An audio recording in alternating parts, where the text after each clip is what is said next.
Hi, I'm Karen Blanc. I'm a process engineer by background. Hello, I'm Sarah Clark and I'm a process engineer. Hello, I'm Katie Hardacre. I'm a geoscientist. Hi, I'm Caroline Lawford. I'm a project lead in decommissioning, but a structural engineer by background. Thank you, everybody. So, for International Women in Engineering Day, I'm going to ask you all a few questions about why you chose to work in engineering. So, Sarah, what made you choose to study process engineering and become a process engineer? So I was quite good at maths and physics and chemistry eventually in high school. It took a bit of time.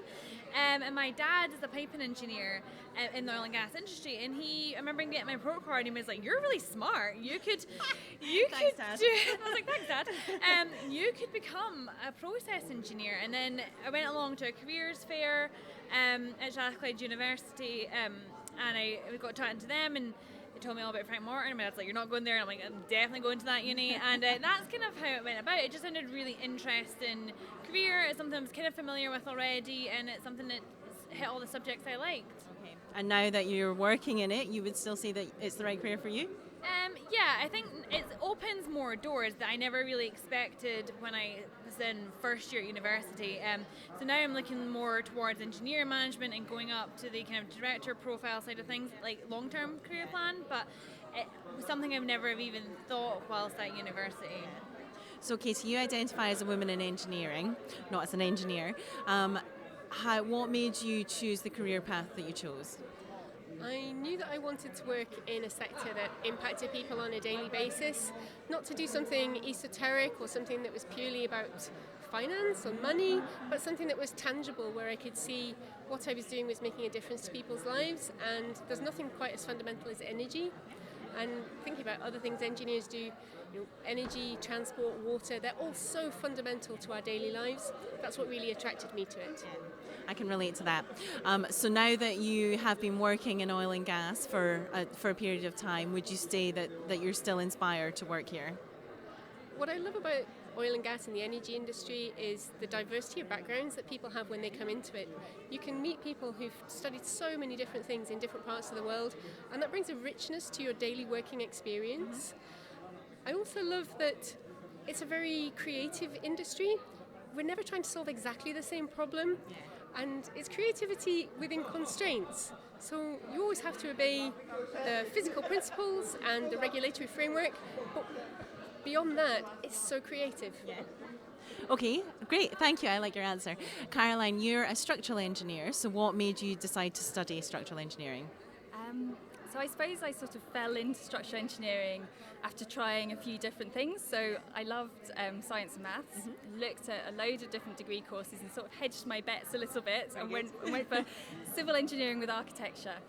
And during the course, I really fell in love with the structural engineering side of it. I loved that you could turn some artistic kind of visions into something really practical and problem solving, working together as a team.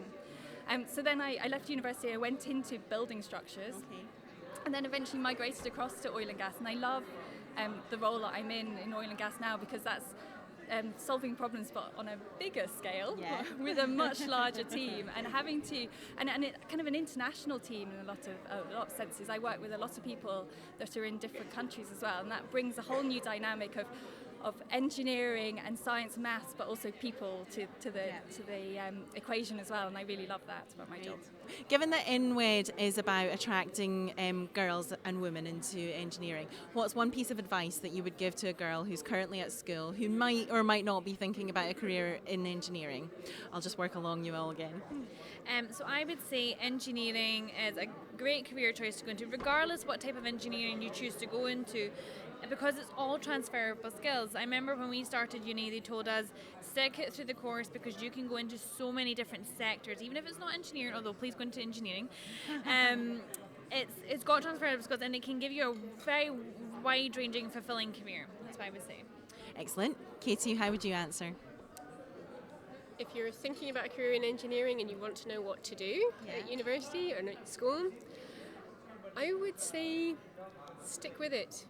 Have grit, because some of the choices you're going to have to make are not necessarily the easy choice, and it's going to take persistence and hard work, but it pays off in spades. Great. Caroline, what advice would you give? So to start with, I would advise people to really think about a career in engineering because it's so varied. There's so many different aspects to it, and if you haven't quite found your niche, then keep looking, and there's different things that you can go into within that field. So a bit like Katie said, stick at it, but also kind of keep looking and keep developing, and look for different opportunities within the field. 'Cause there's so many out there. Brilliant. I think that's great advice, and I can feel your passion while you talk as well. So thank you very much for talking to me.